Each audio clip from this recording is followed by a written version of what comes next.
I'm Ryan Frederick, and I get the privilege of being part of this organization called Startup Grind, and once a month we get together and have a conversation with an entrepreneur, investor, someone important to the startup ecosystem, working on some interesting things, trying to make some stuff happen and solve some problems and make the world a better place, presumably.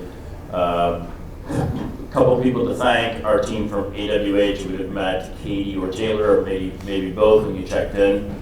So the team at our firm helps put this on, and they stay late to do it. So thank you to Katie and Taylor for pulling this off.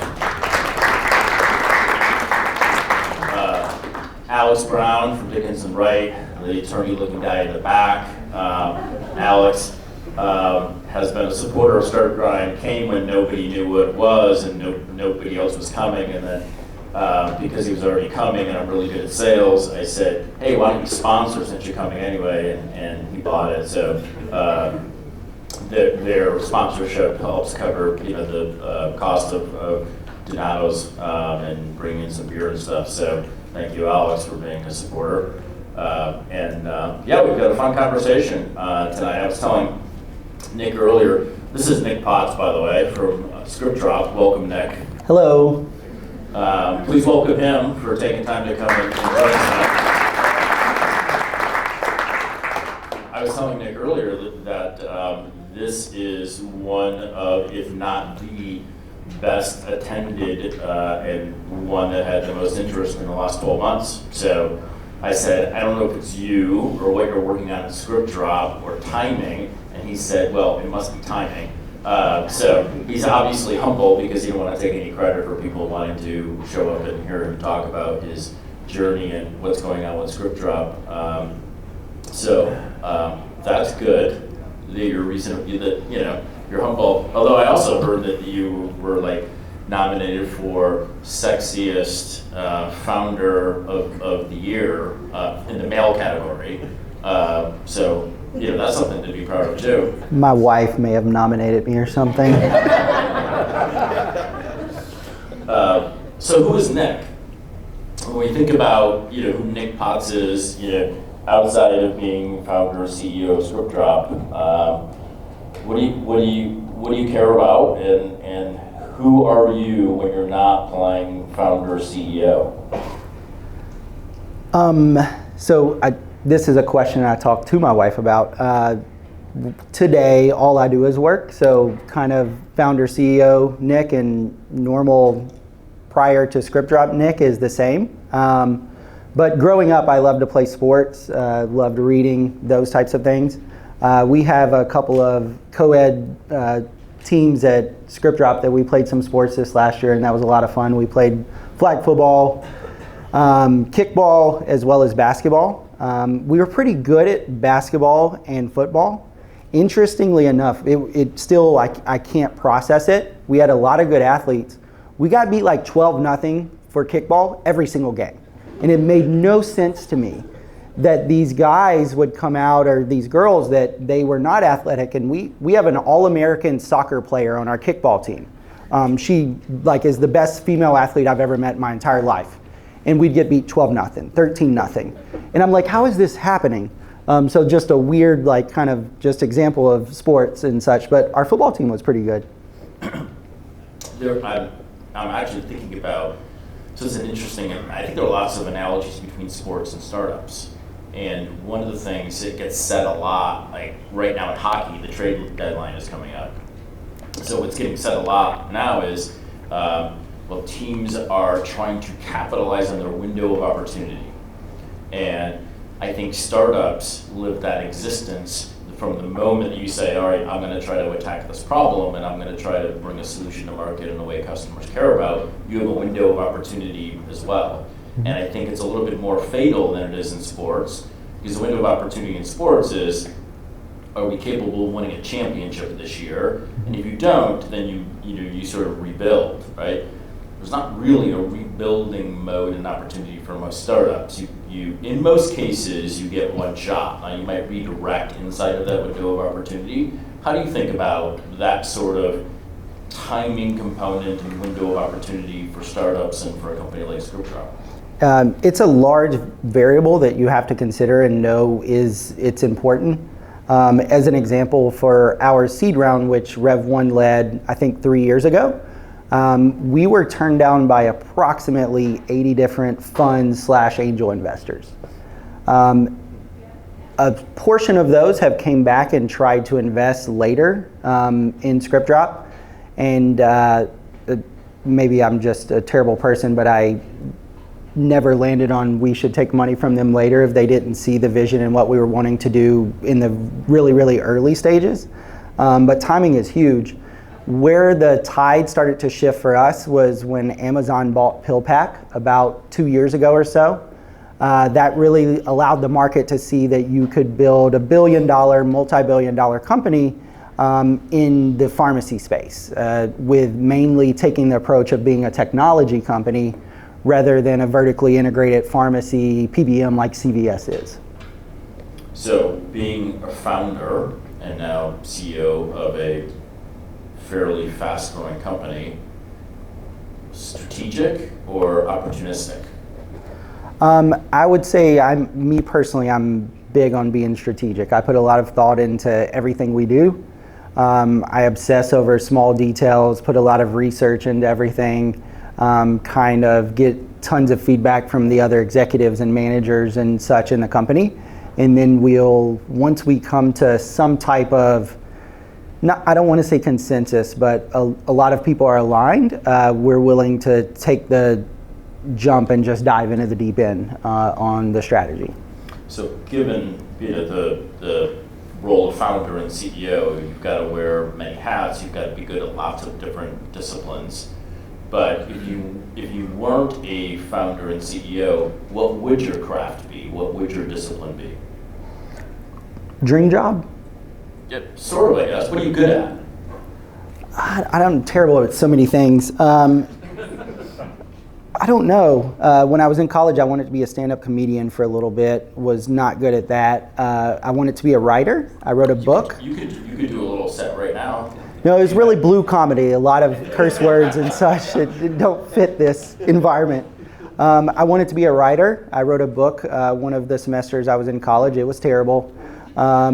I think I really like approaching complex problems, and if it's a problem that's really difficult that I can attach my brain to, I obsess over it, and I'm the type of person that'll pound my head on the wall for long enough that eventually there is progress that's made. On your head, the wall or the problem? The wall and the problem, yeah. Very, very stubborn. That's probably one of my better qualities for the startup landscape and being an entrepreneur. So what does ScriptDrop do? What problem do you solve? Who do you solve it for? So ScriptDrop today, what we are solving for is medication abandonment and adherence for patients and pharmacies across the country. So the problem that I uncovered when I was at Cover My Meds is patients drop off prescriptions across the country, and if they're asked to come back to the pharmacy and that pharmacist can't get them their prescription when they're in front of them, which happens very frequently if you've ever been to a CVS or Walgreens, whenever the patient leaves, there's a 25% chance that you never see them again. So you think about that 1 in 4, and then you go to, there are medications that are for diabetes, for heart disease, we work with a manufacturer that they have a blood thinning medication that patient, if they go off therapy, they could have a stroke in a matter of weeks. What we solve for is we provide the software as well as the courier managed services that you, the pharmacist, you can offer a prescription delivery for your patient, and you can queue that up with the software that we've built into your system. And then we also have source couriers across all 50 states to manage that on the back end, so that conversation with the patient you can have and offer a delivery, and you know with 100% certainty that you can get that delivered to the patient. The really cool part about this is the average patient age that we have across all 50 states is 72 years old. So we're impacting patients that sometimes can't drive, they're homebound, they've had their license taken even. So it's that really delicate population that they need it. So it's something that we're incredibly proud about and we really lean into. How did you identify this as a problem while you were at Cover My Meds? Is this something that sort of one day hit you in the face and it was unavoidable, or did you piece some stuff together to go, oh, aha? Piece stuff together. I was the person that liked SQL and pulling stuff and looking at data just for no reason, just because I was bored. And that's where I found at Cover My Meds. So Cover My Meds helped with something called prior authorizations. It's a permission slip that pharmacists have to fill out for really high price medications. So they really crushed it in that market. So they had a lot of data for prior authorizations. And that is where I uncovered the opportunity that if a prior authorization was requested, even if it was approved, there was a very high likelihood that the patient would not get to go on therapy. So backing into it from there, that if you could drive up convenience for patients and really provide a scalable solution, that pharmacists would be more likely to offer that to their patients. And then you combine that with the transition of e-commerce as kind of an expectation for consumers and patients across the country. So think DoorDash, Postmates, Uber, Lyft. Healthcare is about 10 years behind on that entire e-commerce experience. Is ScriptDrop a technology company, a prescription delivery logistics company, something else? Do you care? I would say that if we wanted to just boil it down to something that's simple, we're a medication access company, that patients struggle with medication access, and that's what we help with, both the patients and the pharmacists. Our core is we're a technology company outside of just driving that message of we want to drive up medication access. So is being a founder and CEO of a growing startup mostly what you thought, mostly not what you thought, and what's the delta, what's the difference? I don't think I thought. I just dove in and figured it out. Yeah, figured it out after that. Because if you think about it, if you think about it too much, a large percentage of startups fail. A large percentage of technology startups fail. A large percentage in the Midwest that need to raise venture capital fail. If I would have did that much research and went that far down that rabbit hole, I never would have started ScriptDrop. So it's kind of a huge bet on yourself and the idea, and just thinking that the idea and the opportunity to impact lives is too large of an opportunity to worry about the risk of failure. How did you, so did you take the leap in sort of blissful ignorance and saying, I want to take a run at this? Were you in a drunken stupor? What happened that you made this very irrational choice to say, hey, I'm gonna try to do this? Thoughtful ignorance, maybe.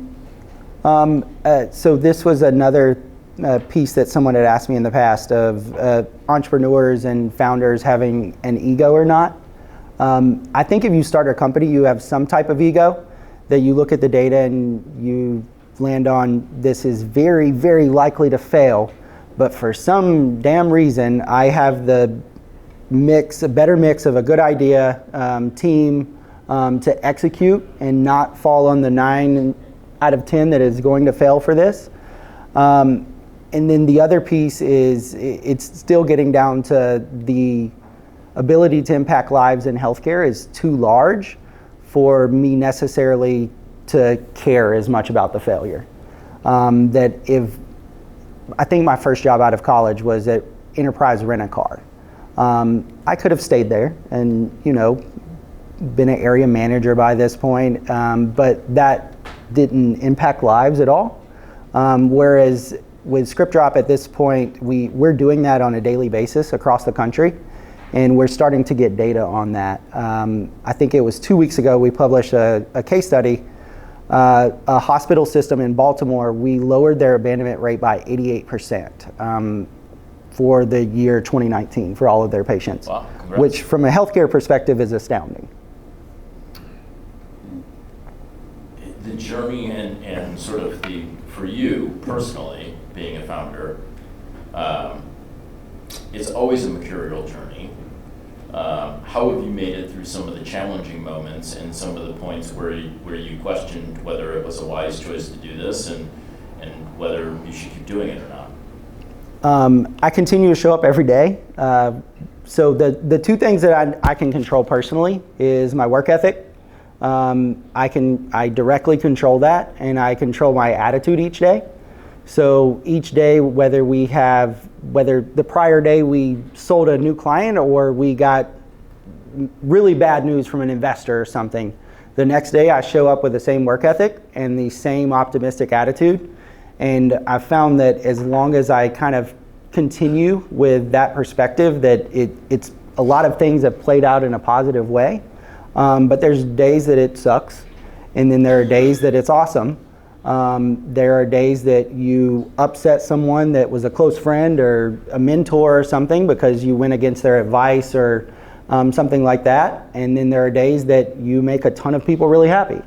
But really taking the perspective that no matter what happens today, I'll show up in the morning with the same work ethic and the same attitude. So who have you taken advice from, and why those particular people, or how much of it is you sort of figuring it out for yourself? I think this is your first startup, right? Yes. Mm-hmm. Prior to founding ScriptDrop, I had never even managed anyone in my career. I had worked at Enterprise Rent-A-Car and Cover My Meds, and I had been an individual contributor at both and managed 0 people in my career. You looked at me like you wanted validation that you made the right call. So far, it seems to be working out okay. So yeah, I don't think no one needs permission to be a founder and start a company if they identify a problem and believe they're capable of solving the problem. And I think it's one of the messages that we have to get out, because you don't have to kiss anybody's ring. You don't have to ask for permission. If you see the problem and think you're capable of solving it, then you should be a founder based upon that.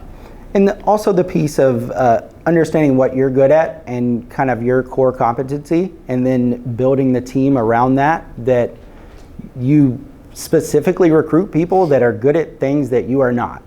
And being self-aware enough to say, I've never managed anyone, so I'm obviously not going to be a fantastic manager from day one. So let's add someone to the team that has managed lots of people, so that collectively as a company, our skill set as managers, it rises dramatically, regardless whether my individual skill set improves on that. So what's your background, even pre sort of Enterprise and Cover My Meds, in that? Is there some entrepreneurial thread in your family? Is there some reason why you thought, all right, I'm going to take this on because there's something that you were exposed to that made you think that you ultimately could do it and made it at least a somewhat more rational decision than irrational? No. I think the thing that I got from my family was a work ethic piece. That is something that I will call out, that I'm always proud of. My mom, growing up, she's a cafeteria worker. She's the lunch lady that serves your lunch when you go through the line. And then my dad lays carpet. So the carpet that's on the floor beneath everyone's feet, that's what he does. Neither of them graduated high school. Would you consider yourself to be an underestimated founder, given your lack of having started the company, lack of having managed anybody, and then given your sort of familial background? Yeah, I think all of that combines to 100%. Then getting to kind of high school, I graduated high school with a 1.8 GPA. We're closing on a really large round right now, and I actually shared that to an investor recently that is investing a lot of capital into this round, and he was surprised at just kind of the full background and scope. But it kind of gets to it. Anyone can be an entrepreneur if you understand what you're getting into, and you're willing to commit everything to it. And that is something that I've absolutely done, is I've committed everything to it. Any type of savings, any of my time, any type of my intellectual capacity has all went to ScriptDrop. to the point that it has created division with some relationships that I've had, that I'm an all or nothing person. I do not half-ass something. Even for my wife, she's just gotten used to it, that this is all I think about, it's all I do, 7 days a week. And it's so non-negotiable that it does rub some people the wrong way. So so it sounds like you've got fabulous balance.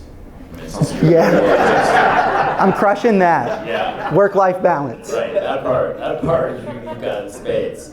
But it seems like you're okay with it, because fundamentally I agree. I think it's unrealistic to think that you are going to start a company and have it be successful, and also think that you're going to have an incredible social life, and you're going to go to a bunch of events, and you're going to be culturally in the know, et cetera, et cetera. And I see a lot of founders trying to do that, and I was never able to pull that off. So maybe they're just smarter and more talented than That's me. what I say. They're just better at other things. Right. Do you miss the other stuff, or are you okay with the fact that you have to be where you are right now from a mindset around it? Living the dream. Like, that's not an exaggeration. Exactly where I want to be.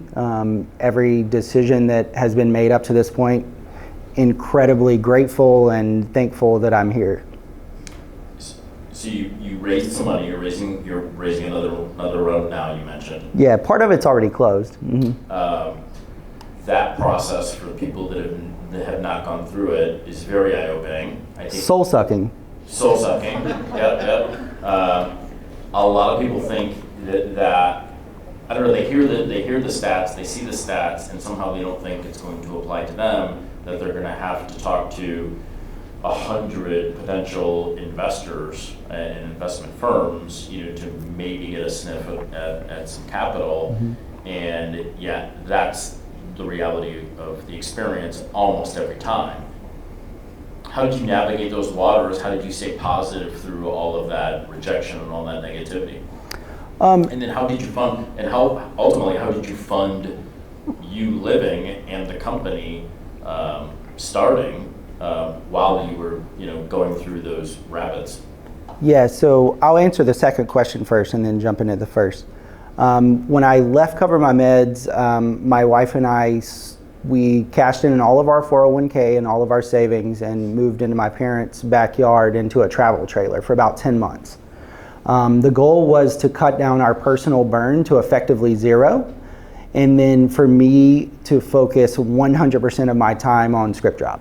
Because what we were getting into, it's really complex from a regulatory perspective, that when you're building out the MVP, it's way riskier than building out an MVP that generates cat memes and people laugh at and shit.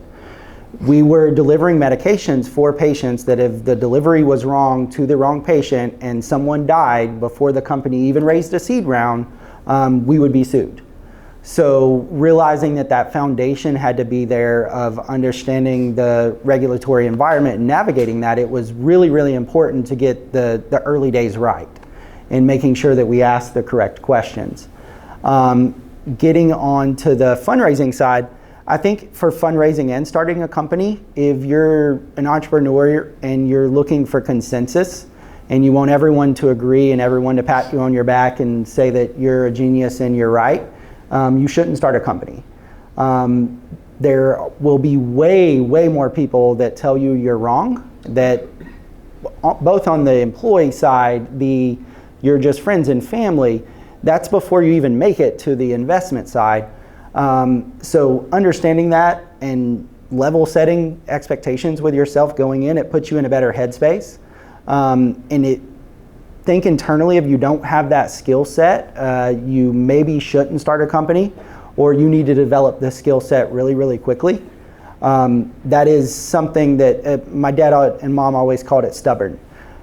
If I've done my research and I've landed on, I think we should do this entire room could laugh at me and tell me I'm wrong. And I would leave with my wife, we would get in the car tonight, and I would look over at her and I would say, damn, Jesse, I can't believe they all were wrong about this. The entire room was wrong. It's crazy to me.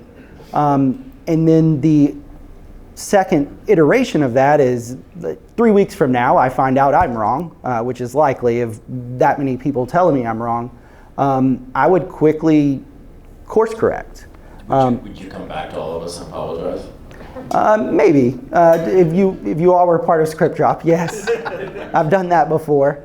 But being willing to not make a decision and not have consensus and 100 people telling you you're wrong, and then also being willing to change that course that you've already set when you've dug in your heels and drawn your line in the sand, because you're constantly getting new data points that you need to reassess. I've seen that on LinkedIn and on some other social channels, you share company goals. So you talk about this is who we want to be, this is who we're becoming as a company, this is what we want to accomplish in 2020. Why share those goals publicly? I think it holds us accountable for hitting them. And then the other piece that I've found is it generates conversations that should be had in the community and collaboration and connection. I know a post I put on LinkedIn about a week ago, maybe. In the morning, all of our executives, we spend the entire morning and early afternoon with Root. So Root is an insurance company in Columbus that I think they're the most valuable company in Ohio history from a startup perspective, of going from zero to now they're worth $3.7 billion. So what we have asked of them is, can we spend a couple of hours with your executives, and we want to ask questions. So we have a number of questions prepped, and then we're going to go there and learn from them to think through the strategy of us going from the stage of we're worth a little under 200 million to what Root is worth now, and let's not make the same mistakes. Let's use them as kind of a feedback loop and avoid mistakes that they make as we walk through this landmine that will inadvertently, it's going to happen. Now I'm curious, what mistakes did Alex and Dan say that they made that they want you to avoid? They'll share some more of it tomorrow. But it's one of the mistakes we made last year when we went from, I think, 13 people to 85 or 90 by the end of 2019. You hire too quickly, and you maybe don't have the best, most descriptive job description for every single person. And then when they join, they don't have proper expectations set from day one. But you can't always rely on the mantra of hire smart people and they figure shit out. You need to hire smart people and help direct them on what shit they do need to figure out. Or you just have a ship that's sailing when the sails are not up and everyone's running around on the deck lost. So one of the things we were talking about before we came in was being a founder is a very, it can be a very lonely existence because very few people understand the existence and why anybody would do it. And I was in San Francisco last week, and somebody, I ran into somebody and he said, "Hey, I saw a statistic the other day that we're at a 40-year low for entrepreneurship." I don't know how anybody measures that. I don't know if it's LLCs getting formed or what the measure is. And so he was like, that's kind of a bummer. And I was like, I don't know. The people starting companies are probably the people that should be starting companies, and those that aren't probably shouldn't be. But it's easy as a founder because it can be lonely. You're often naive to the process, that you can be open to taking advice from lots of the wrong people. How have you sort of avoided that? And what would you sort of direct other founders and soon-to-be founders how to filter that out and figure out who to listen to and who not to listen to? I think I haven't avoided it at all times, but I'm a big fan of viewing your network as a network of mentors and not having one mentor that you go to for everything. Because what that does is you create an echo chamber that this person is actually indirectly running your company or making large decisions. So I've built out a pretty large network of mentors.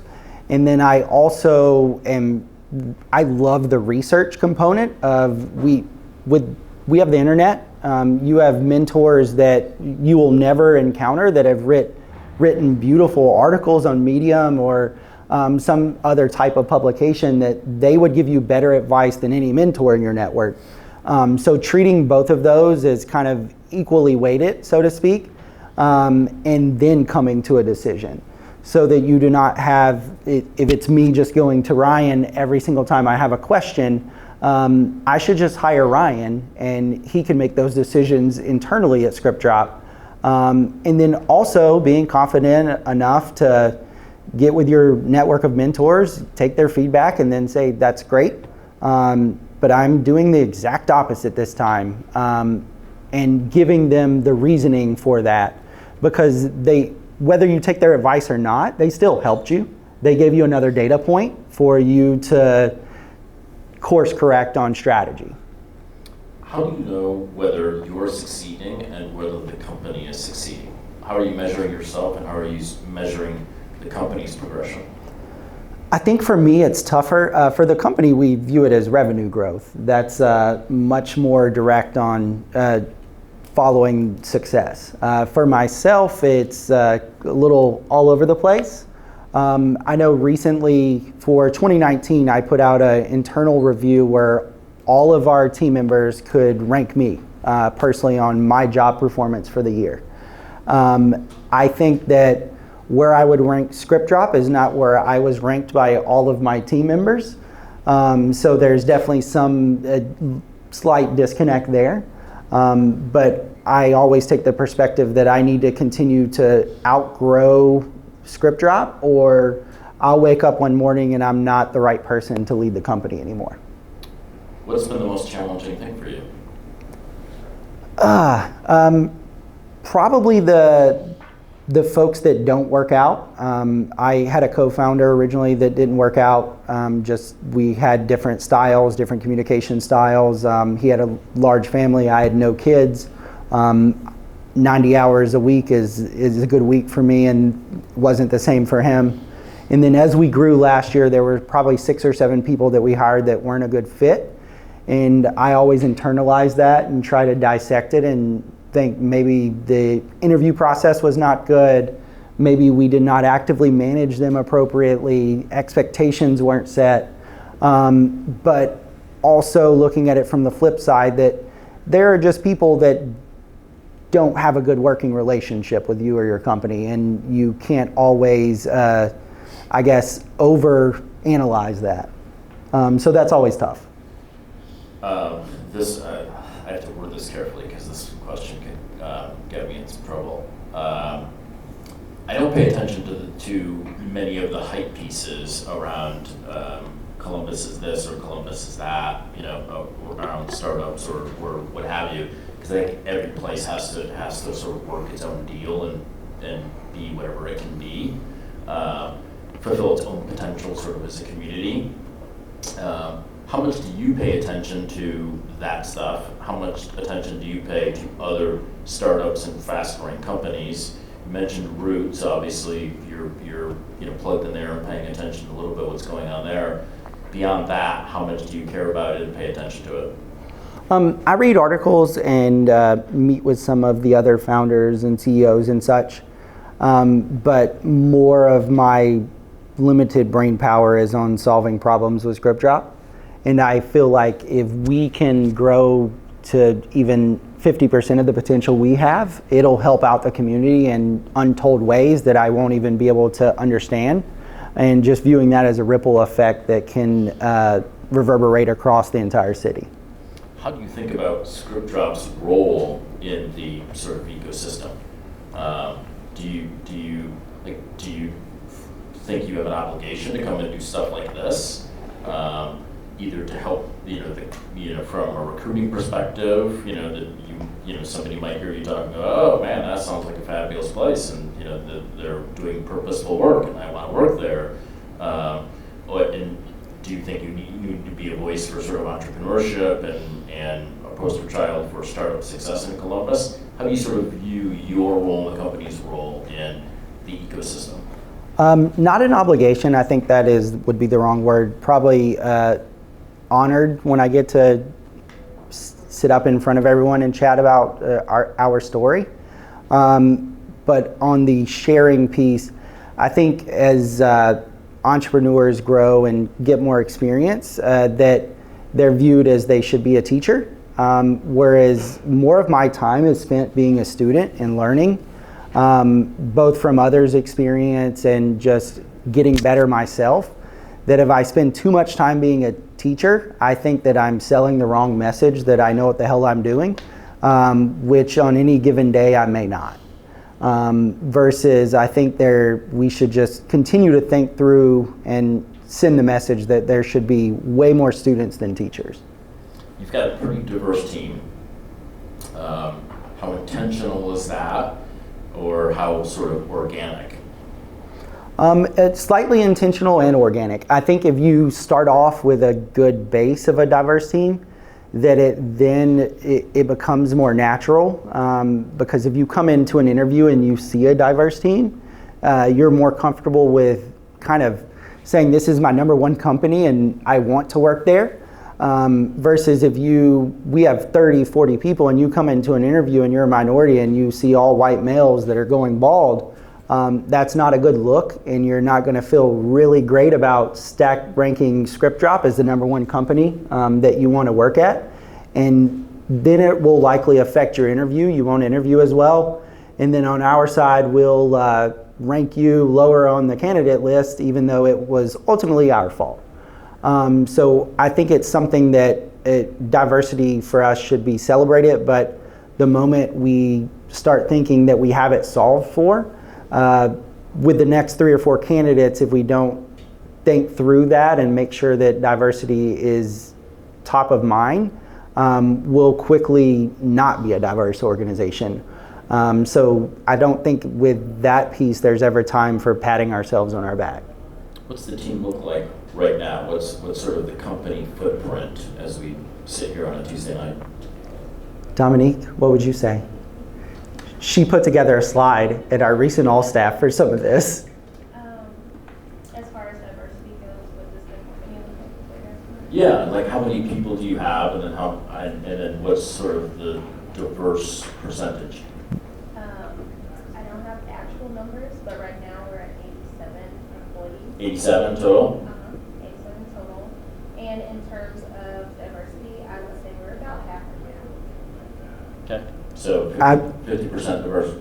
Out of the 3 folks, or the 5 people in our C-suite, 3 are women, which is something I'm really, really proud of. Because just if you read most articles and case studies and Harvard Business Reviews, women are better leaders than men, ultimately. So that's something that I knew going in. And this really has nothing to do with you. No, I suck. Getting back to the experience piece, so behind Dominique is Lori. Lori is our COO. Throughout her career, she has helped hire 1,700 people. I never will get there on that. So that's understanding something that I'm not good at, not a good manager, not a great interviewer, likely, and work to get someone on the team that turns that weakness of myself into an absolute unequivocal strength of the company now. So how did Lori and Dominique come to join the team? Did they find ScriptDrop, or did you guys find them? So on Lori's side, I specifically recruited her. I chased her for several months and met with her for lunch and such and pitched her on joining, and slowly chipped away. And got her to leave a job that she really loved at the time. So that gets back to the stubbornness piece. Dominique applied through, I think, just a normal posting on Indeed. And I know over 100 applicants applied for that role. And Lori was responsible for hiring for that role. And if Lori's hiring for a role, she is incredibly picky. She will turn down candidates that I'm in the interview and I'm like, I would have hired them. I thought they were pretty cool. And she'll come out with a hit list of things that once she says it, I'm like, yep, that's why you're better at this than I am. Didn't see that. And Dominique really stood out from everyone else that applied. Do you have any sort of methodologies, routines, processes that you hold near and dear that you execute consistently? I love getting to the office very, very early before anyone else. So I have 2 alarms set, one for 4:15 and one for 5:15. I wake up at 4:15. I want to be in the office by 5:15. That then gives me 3 or 4 hours to answer emails and do stuff before people get there. And in that 3 or 4 hours on the email and just admin side, I can get more done than an entire day if I would have showed up at 9 or 10. And then once 9 comes around, my goal is actually to be more out in the open where people can chat with me and say good morning and such. On the kind of process side, we have adopted Salesforce, but I'm still a huge fan of using software called Wunderlist to create lists and such. I need to move over to Salesforce at some point, I know, because we're paying for it as a company. And then I set aside... Seems perfectly appropriate that everyone on the team is using Salesforce and you're not. Yeah, I use both. I just create extra work for myself. I love the ding that Wunderlist, it makes a sound when you check off an item on your to-do list.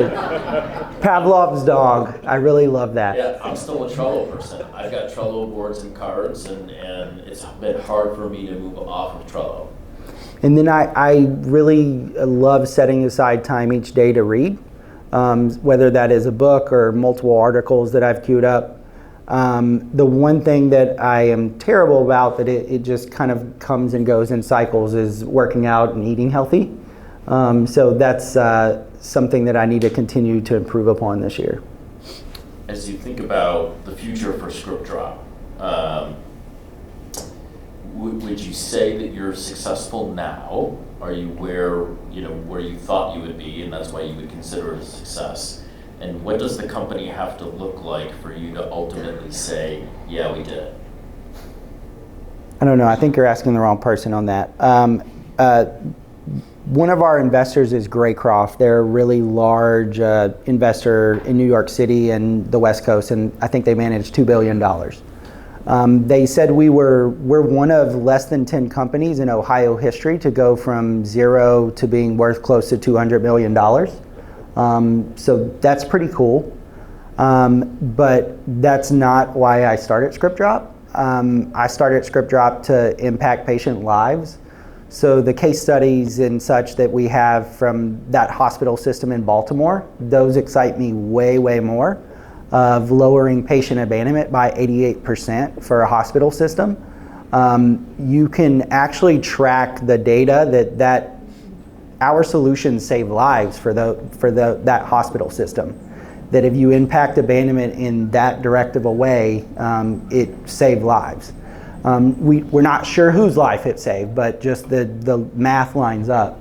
I think once we get to where we're showing that more, that's when I'll feel like we've quote unquote made it.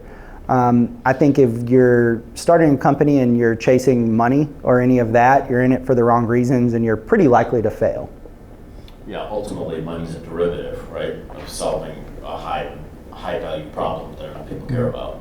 I'm going to throw it out for questions. If you have a question, just raise your hand, and then if Nick prefers you over somebody else, then he'll call on you.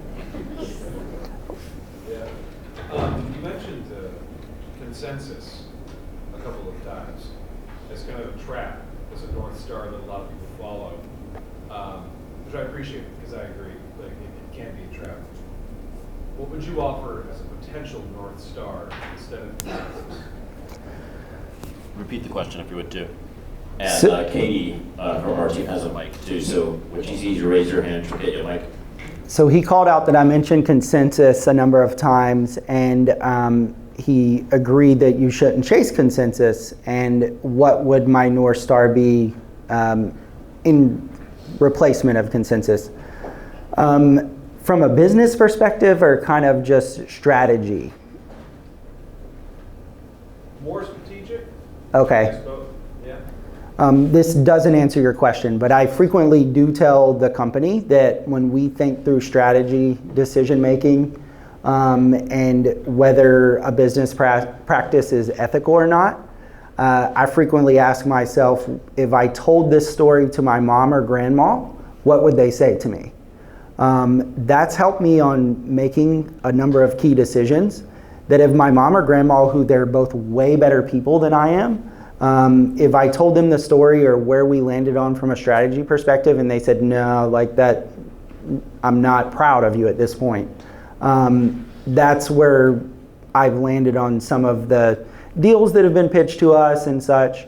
But on the consensus piece, I don't have a great answer on that. I think it's just getting to a spot that you're comfortable with an entire room of people laughing at you and saying you were wrong. And then it kind of just rolling off your back and you're saying, yeah, well, I tried. And none of you tried. So I have something that you don't. Because that a lot of entrepreneurs, they get so absorbed with that what if I fail and my family is mad at me and my friends laugh at me, and then it's posted on social media and there's a TechCrunch article about us going out of business after we raised $20 million. They spend more of their brain power on thinking through that than actually solving what's in front of them. I don't think I actually answered your question, so sorry. In the back? You want to use my mic to pass around to people? So we've all heard the story of you coming from Cover My Meds and getting the green light from them to start ScriptDrop. But what did it look like initially getting people on board with the idea to start it? How did you get people to go, that's a fantastic idea, I'm in? So the very first check-in to ScriptDrop was one of the accounts that I managed when I was at Cover My Meds. So he'll tell you the story now. He wasn't necessarily buying into what the vision for was ScriptDrop.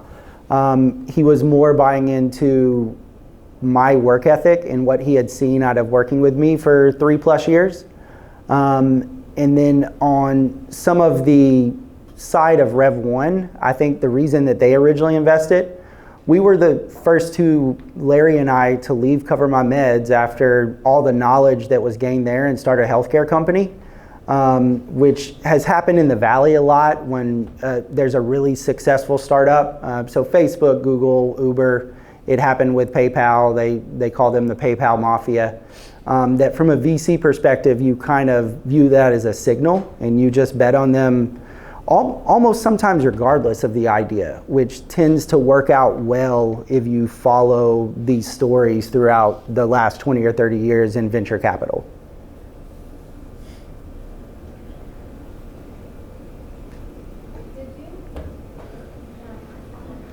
Did you intentionally start the company in Columbus? If so, why? I did not. I started it in Nashville intentionally, because Nashville is bigger for healthcare. That is where my family lives, so I knew I could live way cheaper. But what I found there after living there for 10 months was they are big in the hospital side of healthcare. So that's not necessarily pharmacy, which is what our specialty is. And then I did not have my professional network in Nashville, it was in Columbus. So all of the really smart people that I worked with at Cover My Meds that were way better at me than I was at a number of things, they were not in Nashville and they weren't super willing to move to Nashville. So when I started talking to Rev 1 and M25 as well, M25 invests in Midwest startups. The kind of decision to move back to Columbus crystallized and it was really clear. And my wife and I had lived here, so we were really comfortable with moving back, so we made the jump. How many people were you at that point? Myself and a co-founder. So, and we had a number of fake email addresses for other people when we were passing you to customer support.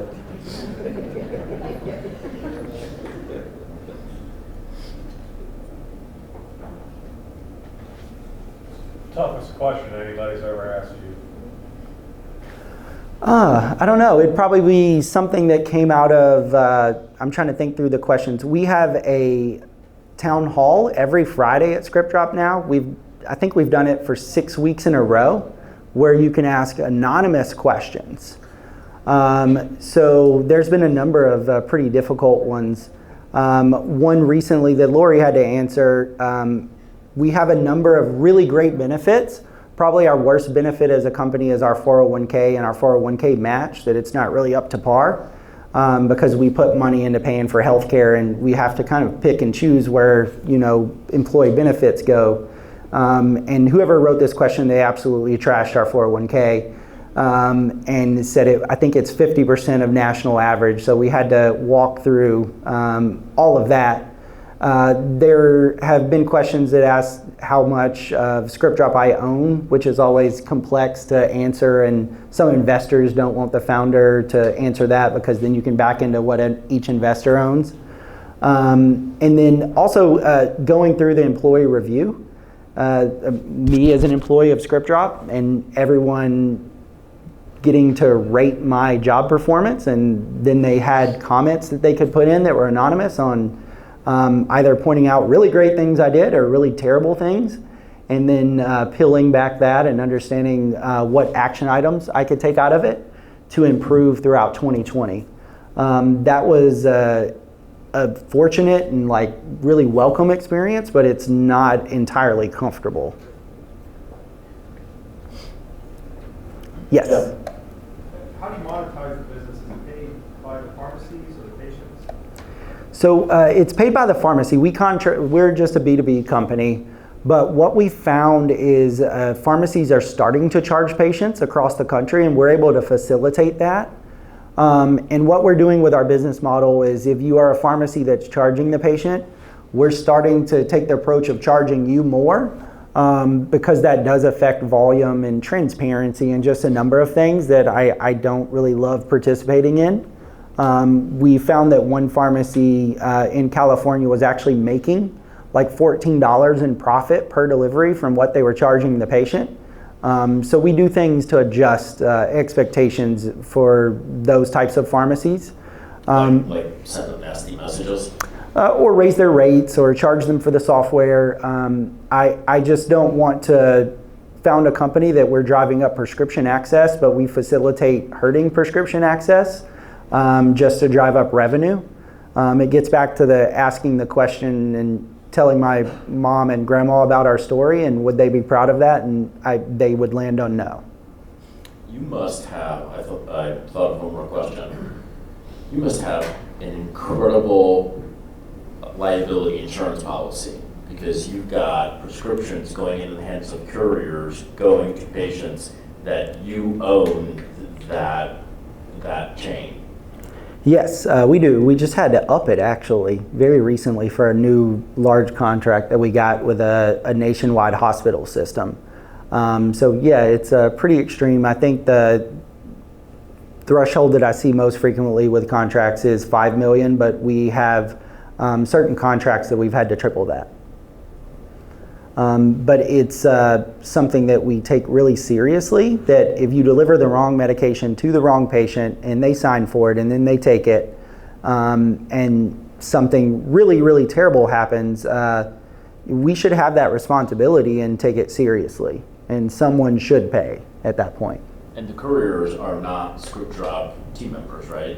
These are courier companies or even independent couriers that you guys have vetted in some way. Correct. Yeah. So we vertically integrate it from a technology perspective, but not a people perspective.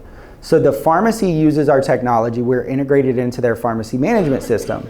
Any courier across the entire country that we partner with, they also use our logistics platform that we built, because we want to control that patient experience, that pharmacy experience from end to end, vertical integration.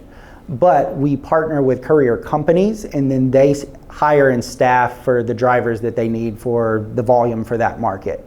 We are incredibly quick to replace a courier, and we've done that with entire states, that we will call a courier company on a Monday and say, hey John, you've been great, but these mistakes have added up, and as of tomorrow, we're replacing you.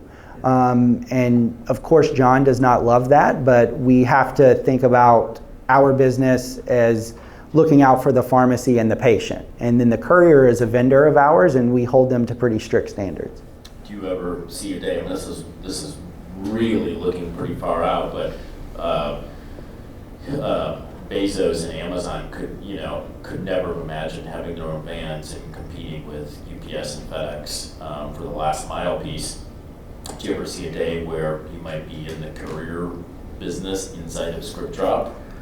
We had a meeting about it today. Not that we're going to immediately do this, we just want to have the plan in place. So it is something we've talked about and we'll begin planning out. It's not this quarter or next quarter, but we just have to have that strategy and understand all the moving parts to make sure that as we grow that we're controlling our own destiny. Yep. Final question? We'll do 2 final questions. We'll go here first. So why did the pharmacies build something like this? I suppose like a lot of things, it's, after it's successful, maybe it's obvious, but why, there's competitors in the space, so maybe talk a little about that. So this is a thing that I always say I got lucky on. My role at Cover My Meds was integrating into pharmacy management systems, and a lot of them are really archaic technology, but there's about 35 of them that are of substance in the US, and there's 70,000 pharmacies. So I learned how to integrate into all of these different pharmacy management systems. Not only did I learn the process, but I became sometimes friendly with their CEOs of the companies. So that's why we were able to do a lot of what we were able to do, that I knew by integrating into RX30, Micromerchant, whomever, and I knew the approach to do that we could gain really serious market leverage and dig out a pretty great competitive moat, and then we simply source the courier on the back end.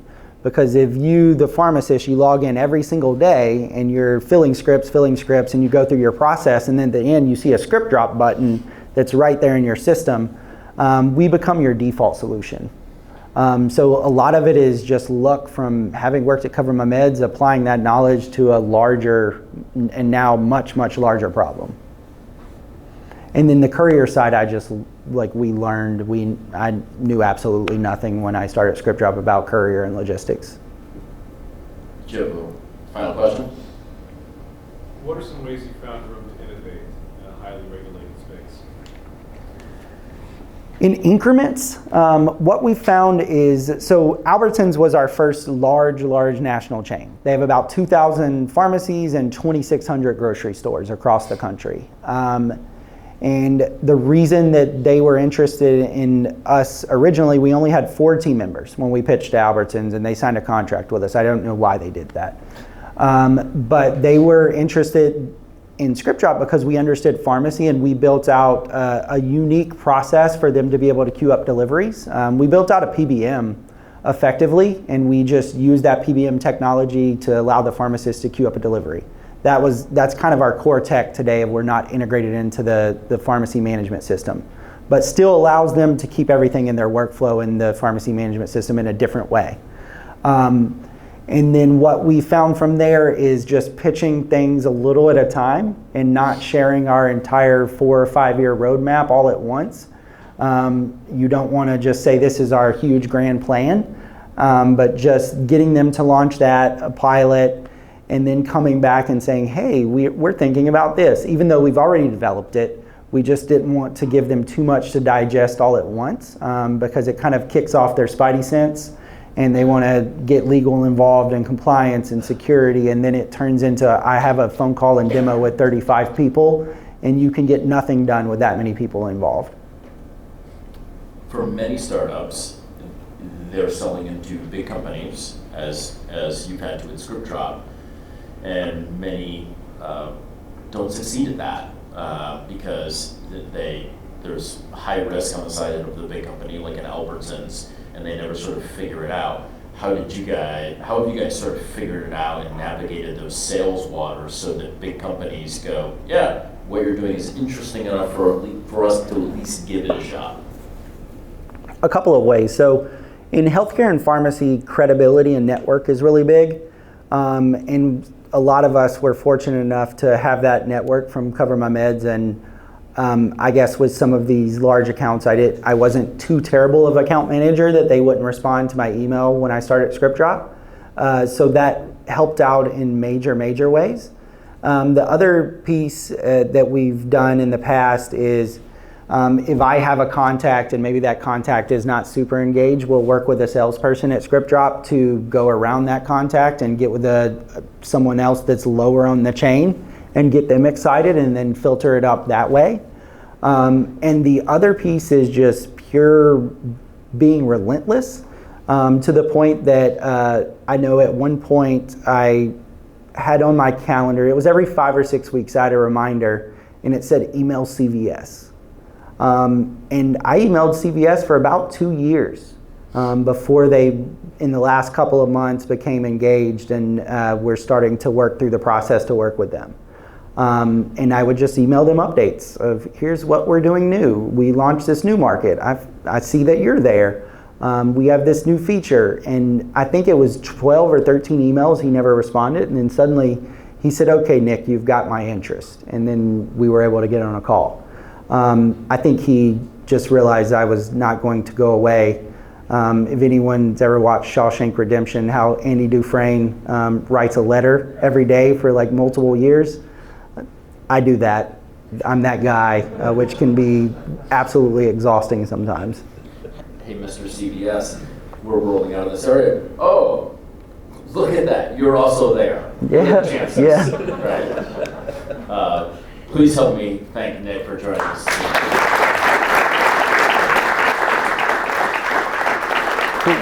Thanks.